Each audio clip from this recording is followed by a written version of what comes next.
ಅನಗ productions ಅವರ ಶ್ರೀಮತಿ ಲತಾ ಶ್ರೀನಿವಾಸ್ ನಂದೀಶ್ ನಿರ್ಮಾಣದ Ashok K ಕಡಬ ನಿರ್ದೇಶನದ ಮೈಥಿಲಿ ಚಿತ್ರದ ಆಡಿಯೋ ಲಾಂಚ್ ಇದೇ ಅಕ್ಟೋಬರ್ 9ರಂದು ಸಂಜೆ 6 ಗಂಟೆಗೆ ನಾದಬ್ರಹ್ಮ ಸಂಗೀತ ಸಭಾದಲ್ಲಿ ನಡೀತಿದೆ. ಸರ್ವರಿಗೂ ಹೃತ್ಪೂರ್ವಕವಾದ ಸ್ವಾಗತ.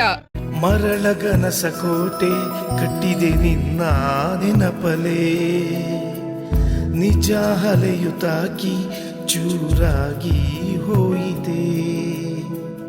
ಕಲ್ಪನೆಯ ಮಂದಿರ ಅಗಲ ಕಸದ ಚಂದಿರ, ಸಿಗದ ಬಯಕೆಯ ಸುಂದರ ಮಾಯವಾಯಿತೆ.